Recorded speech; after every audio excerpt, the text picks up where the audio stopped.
What kind of world do you want? That old cell phone you're about to throw out could save a life, thanks to the hard work and quick thinking of a young man who's making a difference in one of Africa's poorest countries, Malawi. Juju is here with the story of the latest segment in our Be the Change, Save a Life series, which is sponsored in part by the Bill and Melinda Gates Foundation. And this kid is something. He really is. He was a college sophomore just 4 years ago, and it's the example of one big idea and a lot of spirit. A fierce competitor, Josh Nesbitt went to Stanford on a full scholarship to play goalie, but it's what he did off the field that makes him a superstar. It all started 4 years ago when he went to Malawi, Africa during the summer of his sophomore year. He volunteered here at St. Gabriel's Hospital to help children with HIV. This particular hospital was serving about 250,000 people, spread 100 miles in every direction. So you literally had patients walking 60, 80, 100 miles to access care. Basically, one nurse would get onto a motorcycle and drive 10 hours a day trying to track down patients. And so a light bulb went on. Yeah. Instead of biking or walking for hours on end, healthcare workers and patients could text each other within seconds if they just had the right technology.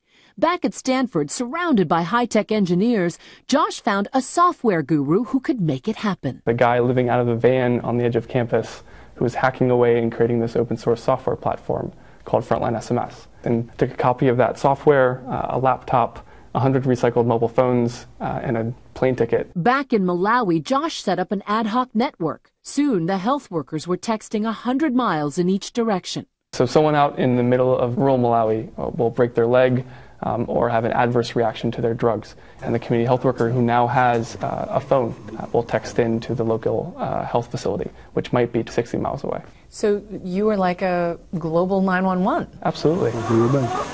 The new technology allowed workers at St. Gabriel's to respond to emergency, diagnose patients, and keep track of their medical records, all via texts. Saving time, saving resources, saving lives. About 150 patients over 6 months received care who wouldn't have been seen otherwise.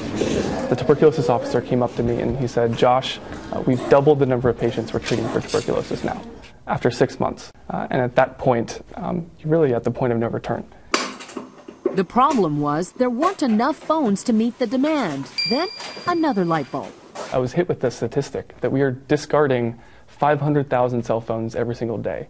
That means 500,000 phones are going into trash cans and desk drawers daily. This is what one day's worth of trashed phones looks like. 500,000 every single day. By recycling just 1% of those phones, Josh could raise money to buy new phones for 1 million health workers. Your old phone will turn into 2 or 3 phones for health workers. Every one of those phones will connect another 50 to 100 families to emergency services and essential services. Which means 50 million people in Africa can get better health care. Josh's little idea has gone global. And what's amazing to me is that you're taking these sort of discarded items and saving lives with them. I mean, it's your trash, but it turns into value and turns into lives saved really quickly.